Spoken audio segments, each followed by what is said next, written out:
এসএলএসটির form fill আপে একাধিক সমস্যা, তারপরে এডিট অপশন এলো, সেই এডিট অপশানেও তোমাদের নানান সমস্যা হচ্ছিল, অনেকের এডিট অপশন আসছিল না, অনেকের আসার পরে এডিট করার পরেও ওটিপি আসছিল না, সে তো গেল, তারপরে ডেট এক্সটেন্ড করা হলো এবং অবশেষে গতকাল রাতে ঠিক দুটো নোটিফিকেশন জারি হলো।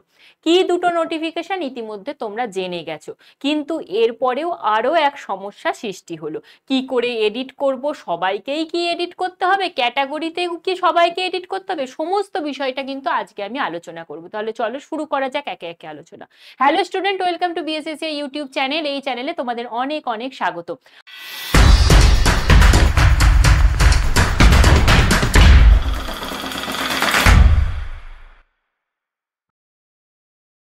আজকে আমাদের আলোচনার বিষয় হচ্ছে এসএলএসটি 2025-এর যে এডিট অপশন দিয়েছে সেই এডিট অপশন।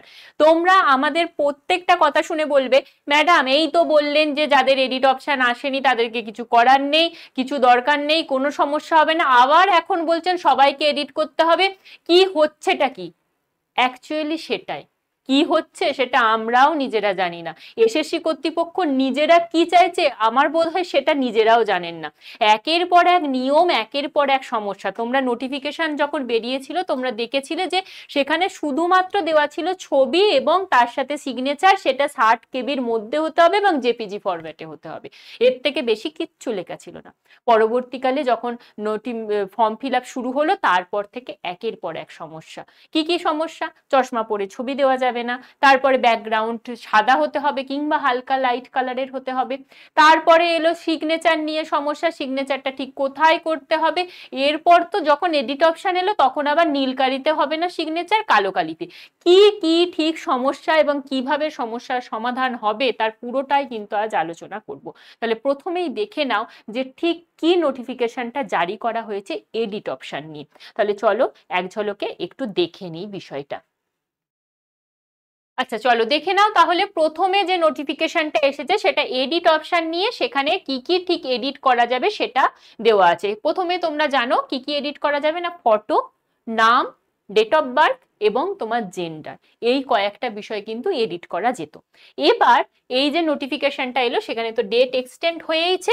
কি ডেট রয়েছে না, 5/8 থেকে তোমাদের 12/8 তারিখ পর্যন্ত কিন্তু তোমরা এডিট করতে পারবে। এবার দেখো এই যে প্রথম লাইনটা বলেছে এখানে ঠিক কি বলা হয়েছে, বলছে অনেক প্রার্থী রয়েছে যারা প্রপারলি ফটো আপলোড করতে পারেনি, তাদেরকে এটাই শেষ সুযোগ দেওয়া হলো ঠিকঠাক ভাবে ফটো আপলোড করতে এবং ঠিকঠাক ভাবে সই করতে। কিভাবে ফটো আপলোড করবে, কিভাবে সই করবে তার একদম স্টেপ বাই স্টেপ এসএসসি কর্তৃপক্ষ এবার দেখিয়ে দিয়েছে এবং একটি ভিডিওও তারা দিয়ে দিয়েছে। তো সেই অনুযায়ী কিন্তু তোমাদের ফটো আপলোড করতে হবে। এবার চলো দেখে নিই ঠিক কি কি ভাবে তুমি তোমার ফটোটা আপলোড করবে, সেই বিষয়টা আমি এবার পুরোটা দেখাবো। দেখো এই যে তোমরা প্রথমে লগ ইন করছো, লগ ইন করার পর ড্যাশবোর্ডে আসছো, ড্যাশবোর্ডে আসার পর দেখো এই যে দুটো এডিট অপশন পাচ্ছ। প্রথমটা কি না, প্রথমটা হচ্ছে এডিট প্রোফাইল, মানে তোমার ওই ফটো, নাম, সিগনেচার, তারপর তোমার ডেট অফ বার্থ, জেন্ডার, এগুলো হচ্ছে তোমার এডিট করার এই প্রথম লাল বাটনটা।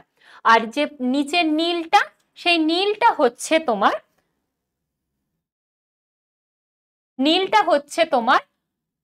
Category edit. তো প্রথমে তোমরা যারা ফটো আপলোড করবে তারা লালটাই ক্লিক করবে। লালটাই ক্লিক করার পরেই তোমাদের ঠিক এই বক্সটা ওপেন হবে এবং এর ওপরে তোমাদের ছবি সিগনেচারটা থাকবে। তোমরা এই চেক বক্সটাতে টিক দিলে, টিক দেওয়ার পরে যা তোমাদের যদি নাম, date of birth, gender change করার থাকে সেটা চেঞ্জ করে দিলে। এবার দেখে নাও ফটো কিভাবে রিআপলোড করবে। ফটো রিআপলোড করার জন্য দেখো এখানে একটা অপশন পাবে, click to reupload photo with signature. তো এটাতে যদি তোমরা ক্লিক করো, ক্লিক করলে তোমরা কি দেখতে পাবে, এই যে স্টেপগুলো। প্রথম স্টেপ দেখো, paste your colour photograph on a blank white paper. তোমার কালার ফটোগ্রাফটা একটা সাদা পেজে নেবে, তারপরে তুমি আবার নেক্সট বাটনটাতে ক্লিক করবে। নেক্সট বাটনটাতে ক্লিক করার পর বলেছে সিগনেচার করবে। কিভাবে সিগনেচার করবে, একদম প্রস্থ বরাবর, এবং এখানে বলে দিয়েছে কিন্তু black or blue ink ball point pen. এখানে কিন্তু ব্ল্যাক কালিতেই যে সই করতে হবে এমন কোনো সমস্যা নেই। দেখো এটা কিন্তু কালকের যে নোটিফিকেশনটা এসেছে তারপরের যে বিষয়টা সেটাই আমি তোমাকে স্ক্রিনশট তুলে দেখাচ্ছি। তোমরা প্রয়োজন হলে তোমাদের যদি মনে হয় তোমরা আর একবার তোমাদের ড্যাশবোর্ডটা লগ ইন করে তোমরা কিন্তু দেখে নেবে এই বিষয়গুলো ঠিক বলা হচ্ছে কিনা, নিজেরা একবার ভেরিফাই করে নেবে। দেখো এখানে বলা হয়েছে কিন্তু ব্ল্যাক অর ব্লু ইঙ্ক, তাহলে যারা নীল কালিতে সই করেছো তাদের নিশ্চয়ই কোনো সমস্যা রইলো না, বোঝা যাচ্ছে। এরপর কি বলেছে, full signature below the photograph, ফটোগ্রাফের ঠিক নিচে এইভাবে তোমরা সইটা করবে এবং সেটা কিন্তু প্রস্থ বরাবর সই করতে হবে। তারপর কি করবে না, মোবাইল বা কোনো স্ক্যানার দিয়ে তোমরা স্ক্যান করছো এবং সেটা জেপিজি ফরম্যাটে কিন্তু তোমরা পূরণ করছো। এই যে এবার হচ্ছে 3, তোমরা ছবি তুললে স্ক্যান করলে তারপরে এটাকে ক্রপ করছো, ক্রপ করে কিন্তু তোমরা আপলোড করছো। এবার দেখো এই যে লাস্ট এলো গট ইটে তোমরা ক্লিক করার পরে তোমাদের এই অপশনটা আসবে। তোমরা এখানে এই আপলোড ইমেজের জায়গায় চুজ ফাইলে তোমরা ওই ফাইলটাকে সিলেক্ট করে আপলোড ইমেজ করে দিলে তোমাদের ছবিটা আপলোড হয়ে যাবে।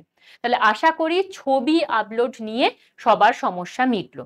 তাহলে আরো একবার বলছি, যারা নীল কালিতে সই করে ফেলেছো তাদের কোনো সমস্যা নেই। তোমরা দেখতে পেলে ওখানে লেখাই আছে black or blue ink, ball point pen, কোনো সমস্যা নেই। এবং অবশ্যই যারা ছবির ব্যাকগ্রাউন্ড নীল দিয়েছিলে তারা কিন্তু এডিট করে নিও, তারা ব্যাকগ্রাউন্ডটাকে সাদা করে নিও। আর তাছাড়াও যদি কারোর মনে কোনো সন্দেহ থাকে, না বাবা আমি করব না, কালো বলেছে কালোতেই করব, তাহলে চাইলে করে নিতে পারো, তাতেও কোনো সমস্যা নেই। এবার তোমরা যখন সাবমিট করবে তোমাদের ফোনে একটা ওটিপি আসবে, সেই ওটিপিটা দেবে, তাহলেই কিন্তু সাবমিট হয়ে যাবে। এবং সাবমিট করার পরে অবশ্যই কিন্তু আবার প্রিন্ট আউট একটা নিয়ে রেখে নিজের কাছে রেখে দেবে। এর পরের যে বিষয়টা সেটা হচ্ছে ক্যাটাগরি। তাহলে চলো ক্যাটাগরির যে পিডিএফটা দিয়েছে সেটা একটু আমরা চেক করে নিই। ক্যাটাগরির পিডিএফটাতে তোমরা দেখতেই পাবে যে কি কি বলেছে।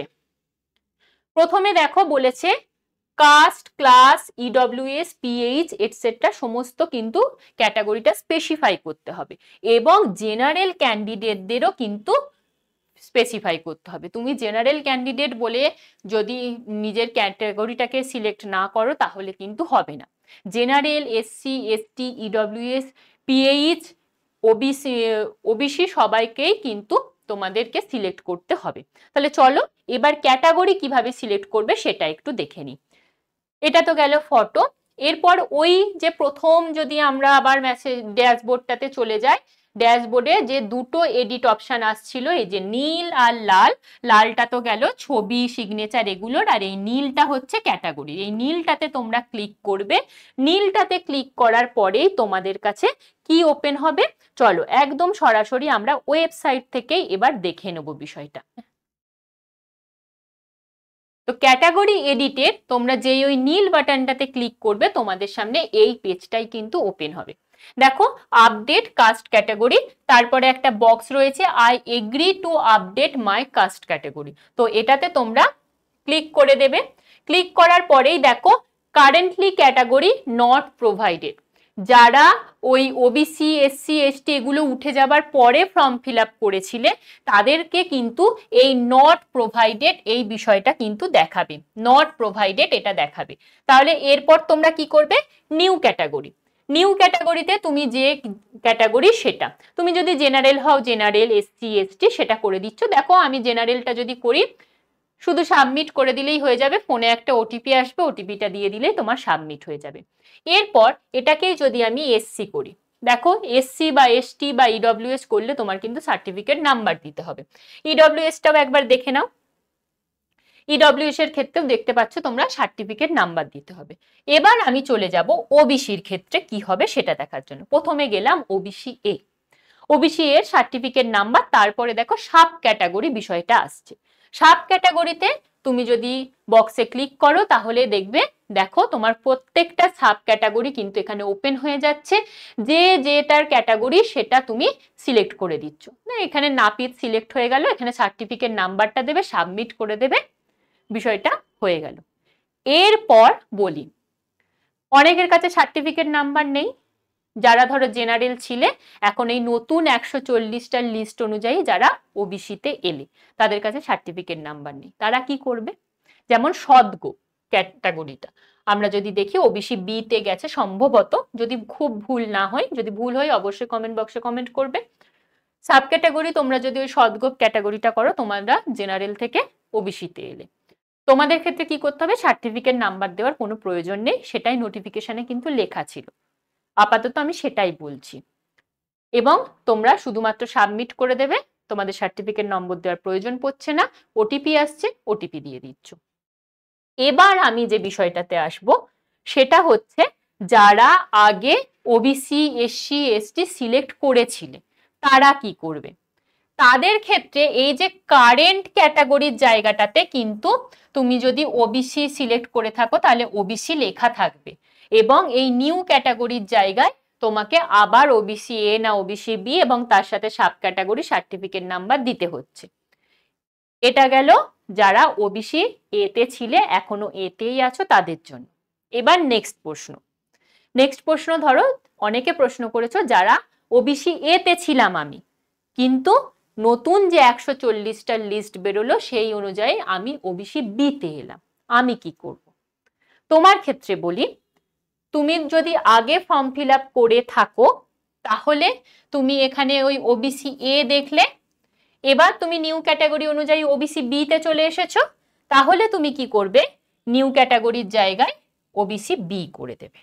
ওবিসি বি ক্যাটাগরি, তারপরে সাব ক্যাটাগরিটা তোমরা সিলেক্ট করবে, এবং সিলেক্ট করার পরে সার্টিফিকেট নাম্বার তোমাদের কিছু দিতে হবে না, সাবমিট করে দিচ্ছ। আশা করছি প্রত্যেকটা বিষয় ক্লিয়ার করলাম। কি কি বিষয় ক্লিয়ার করলাম আবার বলি। যারা ওবিসি তারা সাব ক্যাটাগরি কিভাবে সিলেক্ট করবে সেটা ক্লিয়ার করলাম। যাদের কাছে যারা ওবিসি এ ছিলে 140টা লিস্টের পরে ওবিসি এই আছো, তারা সার্টিফিকেট নাম্বার দিয়ে দিচ্ছ, এবং যদি তোমাদের ডিজিটাল সার্টিফিকেট থাকে তাহলে তো নাম্বার পেয়ে যাচ্ছ, যদি কারোর ম্যানুয়াল সার্টিফিকেট থাকে তাহলে ডিজিটাল নাম্বারটা একটুখানি ওবিসি ওয়েবসাইট থেকে করে নিও। এবার যারা নতুন, যারা জেনারেল থেকে ওবিসিতে এলে, তারা কি করবে? তারা এখানে শুধু ওবিসি সিলেক্ট করলে, সাব ক্যাটাগরি সিলেক্ট করলে সার্টিফিকেটের নাম্বার দিচ্ছ না। পরের প্রশ্ন, ওবিসি এ ছিলাম, ওবিসি বি তে এলাম, তোমরা কি করবে? তোমাদের নিউ যে ক্যাটাগরি সেটাই তোমরা সিলেক্ট করবে।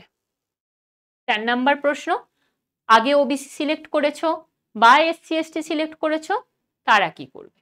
তারা এখানে লেখা থাকবে, তোমাদের নিউ যে ক্যাটাগরি সেটাই লিখবে। যদি তোমরা ওবিসি এ তে থাকো ওবিসি এই সিলেক্ট করছো, অ্যাজ ইট ইজ সিলেক্ট করছো। আশা করছি সমস্ত বিষয়টা ক্লিয়ার করতে পারলাম। যদি ক্লিয়ার করতে না পারি অবশ্যই কমেন্ট বক্সে কমেন্ট করো।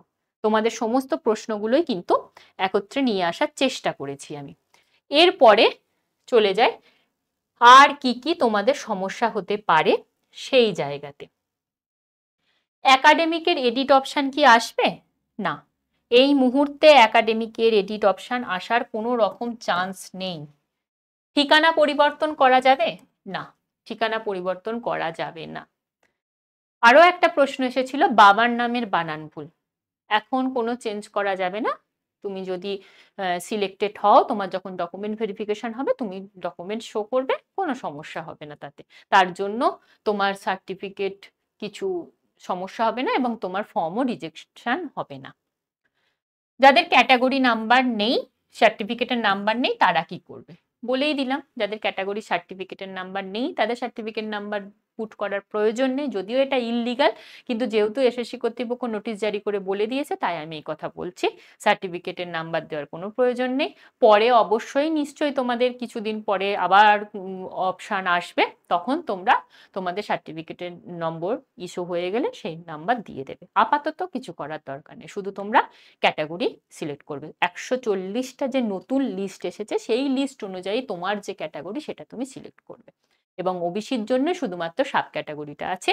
SC ST OBC EWS general এদের জন্য কোনো সাব ক্যাটাগরি নেই, তবে প্রত্যেককেই কিন্তু ক্যাটাগরিটা সিলেক্ট করতে হবে। তুমি জেনারেল ক্যান্ডিডেট হলেও, তুমি পিএইচ ক্যান্ডিডেট হলেও কিন্তু তোমার ক্যাটাগরিটা এডিট করতে হবে। আর বাকি পড়ে রইল ছবি, সই, এই বিষয়গুলো আগেই বললাম। যদি দেখো যে তোমার ঠিক আছে, কোনো প্রয়োজন নেই। আর যদি মনের ভেতরে কিছু খুঁতখুঁতানি থাকে যে আমি নীল কালিতে সই করেছি, পরে তো বলেছে কালো কালিতে, তাহলে করে নিই, তাহলে করে নিতে পারো, কোনো সমস্যা নেই। তবে অবশ্যই বলবো যাদের ফটোর ব্যাকগ্রাউন্ড কিন্তু নীল ছিল তারা অবশ্যই সাদা করে এডিট করে নিও। আর যাদের ফটোর সাথে সই ছিল না, আগে এডিট করতে পারোনি, তারা অবশ্যই কিন্তু এডিট করে নিও। বাকি তোমাদেরকে এডিট করার সেইভাবে প্রয়োজন নেই। আশা করছি সমস্ত বিষয়টা ক্লিয়ার করতে পারলাম। যদি এর পরেও কোনো প্রশ্ন থাকে অবশ্যই কমেন্ট বক্সে কমেন্ট করো, সেই সমস্ত প্রশ্নের উত্তর নিয়েও আমি আবার তোমাদের সামনে হাজির হব। আজকের মতো এই পর্যন্তই। সবাই খুব ভালোভাবে প্রিপারেশন নাও। অল দ্য বেস্ট সবাইকে। Thank you.